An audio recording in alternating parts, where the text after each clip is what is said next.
Hello everyone, and I found an amazing video by the GeoFocus channel. It's called Sweden, a country profile.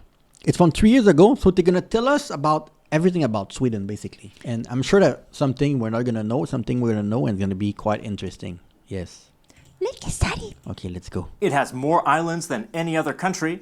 There are just 5 people per square kilometer, and it's no longer neutral. Today we're talking about Sweden. Sweden is located in Northern Europe, quite northern. Whoa! The country lies between 55 and 70 degrees north, and around 15% of its area lies above the Arctic. Look at that when you use some kind of globe, what it looked like. Everything looked much closer to each other, right? Yeah. Look at this, how small it looked. And then you have the Arctic Circle. And what's above the Arctic Circle? It means that you're gonna have sometimes months without the sun, right? Or the months without like the darkness above the Arctic Circle. That's why you see in Canada here, nobody live above the Arctic Circle in Canada. Everyone live near the US border where I'm from. Yeah. That's why the Arctic Circle mostly affect like some of the country in Europe and doesn't affect us in Canada. Because we don't live above the Arctic Circle in Canada, basically. Sweden shares borders with Norway to the west and north, and Finland to the east and northeast. Sweden's 1,600-kilometer border with Norway is the longest in Europe. Despite being separated Whoa. from nearby Denmark by the Strait of Öresund, since the year 2000, Sweden has been connected with Denmark by the Öresund Bridge and a connected they border underground Denmark. tunnel, which together... Does it count as bordering when there's a bridge that separates two countries? Does it count as like you border that country? I think so. Or it need to be like by land, only by land? extend 12 kilometers across the strait. With an area of 450,295 square kilometers, Sweden is just slightly smaller than Spain and almost the same size as Papua New Guinea. The official language of Sweden is Swedish, of course. It's a North Germanic language which is very closely related to Norwegian and Damn, Danish. it looked bigger than There are Sweden several than videos Spain on the about map, Swedish and but North it's not, I Germanic guess. languages on my other channel, Or very- Focus, which you can find in the description of this video. The language learning app Duolingo has a Swedish course, and most of the people using it to learn Swedish are located in Sweden. This is due to the large number of immigrants and refugees currently living in Sweden who learn Swedish as a second language. I was gonna say something mean. I was gonna say that's why they don't speak Swedish. You cannot learn a language with Duolingo, right? Duolingo is for lazy people like us that pretend like they want to learn a language, and then you go there and you learn nothing. Yeah, it's like a game. It's like Yeah. I want to win this, so I need to memorize that word, and then like in the end, like I want it, right? Or I need to what is it? Fight with the other people, thing like Yeah. that, to be in the rank. It turned out that I got addicted, but I remember nothing. There's It's not, I nothing- just have to like I have to be winner, thing like that. Yeah, there's nothing we can learn on on that. Sweden has a long history of accepting people fleeing conflicts and disasters around the world. This includes Jewish refugees fleeing occupied Denmark during World War II, refugees from the Balkan Wars in the 1990s, and refugees from Iraq, Afghanistan, and Syria, and other countries in the 21st century. But not all immigrants to Sweden are refugees. Many people move there primarily for work or family reunification. These immigrants live alongside the majority who descend from medieval Norsemen. The human presence in what is now Sweden goes back as Damn. far as 12,000 BC. Please give us your opinion in the comment about the current situation with immigration in Sweden. I feel like the tension are rising. This was 3 years ago, and I feel like it's rising right now. So just tell us your opinion. But written records about the area are sparse until around 1000 AD, during the Viking Age, when Swedes, Danes, and Norwegians raided towns across Europe and settled in areas of Northern Europe like the British Isles, Ireland, Yeah. Normandy, plus the Faroe Islands, Iceland, and Greenland. Normandy?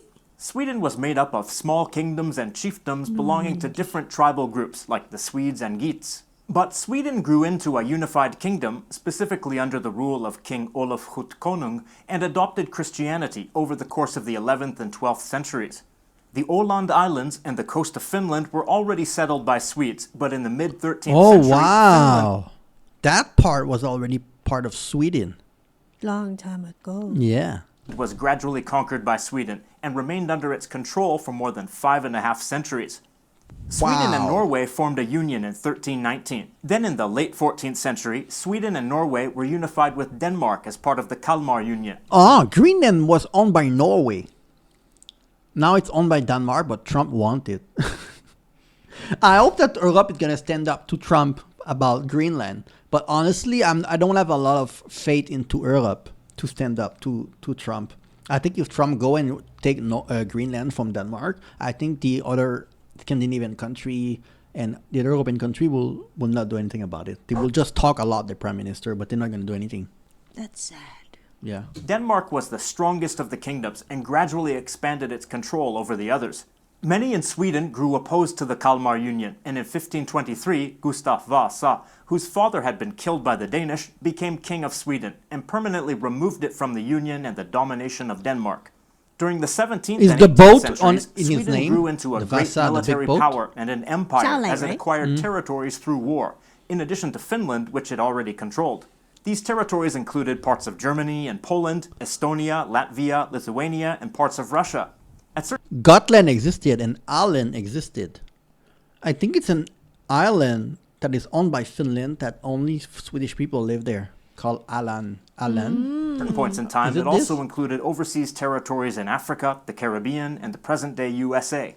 Sweden gradually lost these territories over the course of the 18th and 19th centuries, including the devastating loss of Finland to Russia in 1809.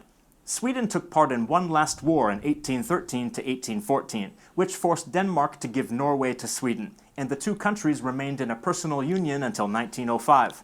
But the earlier territorial losses led to Sweden... This is so crazy to think that once upon a time Sweden used to fight with Denmark and Finland because these are the most chill, friendly country in the world now. But they used to fight, and it's interesting to see that Finland don't have a lot of resentment towards Swedish. You know, Sweden did a lot of bad things. They built a lot of castles in Finland. They took everything from them. Despite that, I feel like Finnish people don't have any resentment towards Swedish. I think it's probably like also education, the way you teach your kid to not like put hate through the history thing like that. You move on. Yeah, so Finland have been very pragmatic. Yeah, but it's a testament to them to understand that the world is changing. policy of neutrality, which it maintained throughout the 19th century and most of the 20th century. It even remained neutral during the Second World War and throughout the Cold War. But in recent decades, Sweden has become less strict in its neutrality, having close ties to the NATO alliance. And in May of 2022, Sweden applied to become a NATO member in response to Russia's invasion of Ukraine. Sweden doesn't share any land borders with Russia, but the two countries share a maritime border on the Baltic Sea, and Sweden is uneasy about the vulnerability of its largest island, the strategically located island of Gotland. Sweden is well known for its staggering number of islands. With 267,570 of them, it has the largest number of islands of any country in the world, just ahead of neighboring Norway. Of course, many of those islands are tiny, more like large rocks, and less than 1,000 of them are inhabited. Less than 1,000 have people on it. One small uninhabited island is that's Market it! Island, which is Market. located between Sweden and Finland. And See? Market Island. Half of it is Sweden, half is Finland. Look equal. They are not fighting over it, at least. There's some country like Japan, Korea, they fight over a small island like this, right? Oh. But them, they're like, let's split in half. That's the mentality of the Nordic country. That is very different. is divided between the two countries. Look at this strange boundary line. Why on earth would a border be drawn like this? What happened is that Finland built a lighthouse on the highest point of the island, which happened to be on the Swedish side, disregarding the border because the island was uninhabited. The two countries later agreed to a land swap so that both sides would maintain the same amount of territory, while allowing Finland to keep its lighthouse. I guess it wasn't worth fighting a war over an island with only 0.03. See? That's what I say. That's what I keep saying. Why do other countries that have contested territory like this cannot reach an agreement? Because they don't agree to each other. Yeah, but see? These two countries decided, well, why are we going to fight over These two countries, this? they have their own problem, right? There's no third party, so it's easy for them to make a deal. Then, boom, that. They could have fight over it. Yeah, but they don't. Sweden could have bombed that thing and say, no, don't take it for us because you put it on our land. Maybe nobody lived there. Yeah, but maybe they think that should not bomb because in order to buy anything is also like cost of money, you know? So Yeah, I they know. care about the But citizen more. Like, the mentality is very different. It's a reflection of how well their country is doing and how to care about the people first. 3 square kilometers of territory. A notable feature of the Swedish landscape is that it's around 69% forested, one of the highest percentages in the world. Places as far north as Sweden are normally less densely forested, but Sweden is influenced by the Gulf Stream current, which flows all the way up from the Gulf of Mexico, giving Sweden a much warmer climate than other areas at a similar latitude, allowing for dense forest. Wow. Stockholm has an average January temperature of -1 degree Celsius, while there are places in North America or Siberia that are further south but have January averages that are 25 degrees colder. I live South Canada, like very, very south near the US border. -1, we never see that in January. You see what? Look, see -13. Ah! Yeah. And look, it's gonna be -8, -5, and it's not considered a cold day. It's considered like a hot day today. At -13, it's at 3 a.m. It's considered Oh, and that means it's snowing right now. maybe, but it's not considered a cold day. -13. That are further south but have January averages that are 25 degrees colder. Sweden is also very active in reforestation, planting trees to replace those it cuts down. Sweden is politically divided into 21 regions called counties, which are the top-level division of the country. But historically and culturally, Sweden's 25 old provinces are still important. The provinces of Sweden can be placed into 3 groups: southern, central, and northern. Southern Sweden, or Götaland. The southern provinces of Sweden, collectively known as Götaland, are the breadbasket of the country, as the land is flat with rolling hills and the soil well suited to agriculture. The southernmost part of Götaland, Skåne, or Scania in English, did not become a part of Sweden until the 17th century, and as a result retained some differences from the rest of Sweden, such as its regional dialect of Swedish, Skånska, which is closer to Danish. Skåne is where Sweden's third largest city is located, Malmö. The second largest city in Sweden is Gothenburg, which is also located in southern Sweden, in the province of Västergötland. The southern province of Småland is where one of Sweden's most internationally known companies, IKEA, was founded. Wow, it was southern founded Sweden there. is also where you'll find Sweden's 2 largest islands, Gotland and Öland. The largest city on Gotland, Visby, has an incredibly well-preserved medieval old city, all of which is a UNESCO World Heritage Site. Central Sweden, or Svealand. Where Stockholm the central is, right? Swedish landscape is more rugged than the south, with many small mountains and deeper valleys. Many of Sweden's 22,600 lakes are found here, such as the lakes Vänern and Vättern. Central Sweden is home to Stockholm, the capital and largest city in Sweden, with a population of close to 1 million people, and over 2.4 million in the metropolitan area. It was founded on 14 large islands and is often called the Venice of the Baltic because of its many canals. Those 14 islands are part of Stockholm Archipelago, which I think there's more canal than in Venice. Even though Venice is because I think that in Venice you can only travel by boat. There's no road. That's why Venice is known for that, right? But I think there's more canal or bridge, I'm not sure, in Stockholm. Around 24,000 islands. Northern Sweden, or Norrland. Northern Sweden comprises half of Sweden's area, but is home to less than 10% of its population. See, in Canada, it's I think it's worse. I think there's like 2% of the population that live the north like this. Damn. It's very small because it's too cold. Because it's extremely cold. ทำงานอยู่เหลืออีก 3 อัน Oh my god, 10%. That means it's gonna be so quiet. You wake up and then you're not gonna have a lot of neighbors. That sounds scary. Of course. But it's not because it's that cold. I think it's because the day can be very short. You don't see the light for like 3 months. Oh. It's normal. I think in Canada it's also true. Most people live in the south. Although most people live in Stockholm, which is kind of in the middle there. The reason for Norrland's sparse population is its climate and landscape. It's the most mountainous part of the country and where you'll find the Scandinavian mountains. Sweden's highest peak, Kebnekaise, is located there.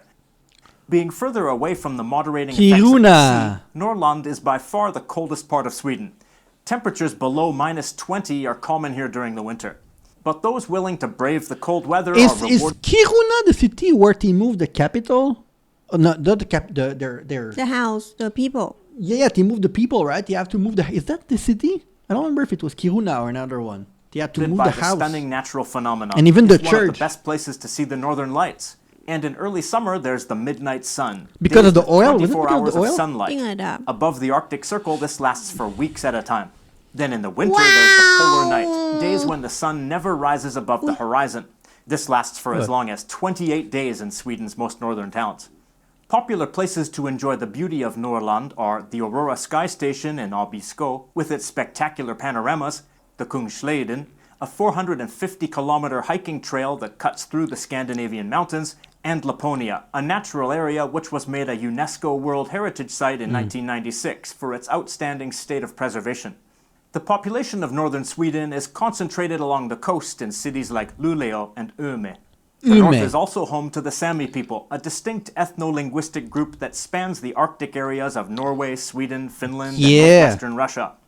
Northern and central Sweden are rich in natural resources such as iron, gold, and zinc. In the 20th century, the exploitation of these resources helped Sweden achieve high levels of economic growth, and Sweden has simultaneously made impressive moves towards sustainability and environmental protection, at least compared to most countries.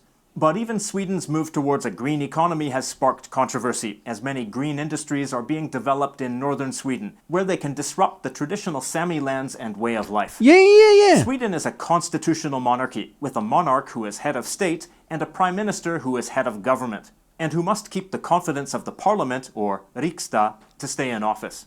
Swedish politics might seem a little chaotic because there are numerous parties in the Riksdag, with none of them having a majority. That's because Sweden follows a system of proportional representation, meaning that the percentage of seats a party gets in the Riksdag is more or less equal to the percentage of the national...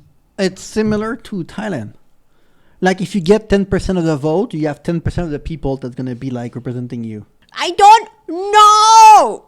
Because it confuses me. The one who won doesn't be the government or anything, so it's complicated for me. Now I even forgot what is the freaking system for real. So I don't know. Okay. Vote that the party got. But to prevent too much fragmentation, only parties with at least 4% of the national vote are represented. Sweden's first female prime minister, Magdalena Andersson, actually had to resign less than 12 hours after taking the position because her narrow coalition failed to pass a budget, but she was reappointed a few days later. Politics aside, Sweden is not known as a chaotic place. It's known for the serenity of its natural landscapes, its commitment to... That's why I said earlier that they're not going to stand up and help Denmark. Because Sweden, even though they join NATO, they want to be like more quiet and do their own thing. Like they have their own problem and they want to stay away from everything. And I'm afraid that they're not going to stand up to help Denmark because we know now Trump, he kidnapped the president of Venezuela. So he's definitely going to go with Greenland. And because Greenland, nobody care about Greenland. Wait, but I have heard that he mentioned the Chinese and Russian boat get close to Greenland. That's why he tried to find a reason but China are not to go there too. China are a lot of things, but they don't go after. They're not gonna go after Greenland, never. And Russia, they have their hand full with Ukraine. It's not finished already, you know. China do a lot of things, but doing the kind of thing that Trump just did, kidnapping a president, I don't think China is gonna do that ever.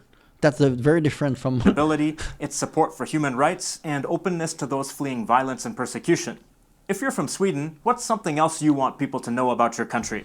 And to other people, if you've ever visited Sweden, or if you'd like to go there, what is it about Sweden that attracts you? If you'd like to support this channel and see videos... Well, I want to try the food. Yes. Real authentic Swedish food. A lot of seafood too. Yeah, Suji's favorite food is seafood, so seafood would be amazing. Yeah, but OMG, going to that country need a lot of budget. A lot of money, yes. Well, thank you for the amazing suggestion. If there's more video about Sweden we should react to, please let us know in the comment below. Yes.